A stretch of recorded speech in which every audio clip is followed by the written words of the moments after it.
I want them off my lot, and you're not putting anything there. What Tough What are you taking pictures? I'll call the cops. My husband told me to call the cops. You want me to do that? This Karen started screaming and threatening to call the cops because we put our tools on a piece of land she secretly stole from her elderly neighbor.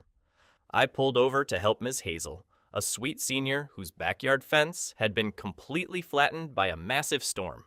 Because the boundary fence was totally destroyed, the neighbor next door had quietly moved her patio furniture over the property line, claiming the extra land as her own. When we arrived to clear Ms. Hazel's overgrown grass and rebuild the fence, we set our toolboxes down in the open space. Within 2 minutes, the neighbor stormed out, screaming at the top of her lungs.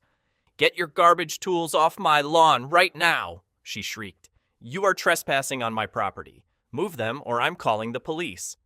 I walked over calmly. "Ma'am, according to the plot map Ms. Hazel showed me, this is actually her yard. We need this space to work and put the fence back up."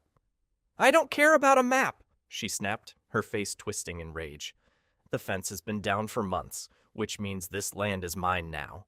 You are not putting that fence back up to block my space, and you need to leave before the cops haul you away." I looked at Ms. Hazel, who was holding back tears, too frail to fight back against this bully. I knew right then we weren't backing down. "Ma'am, go ahead and call him. We're finishing the yard and the fence."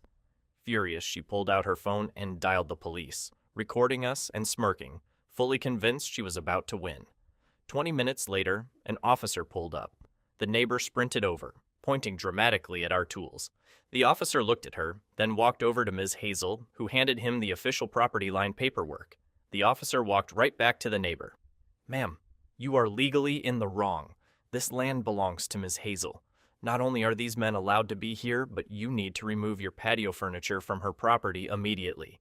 If you try to stop them from building this fence, I will cite you for harassment."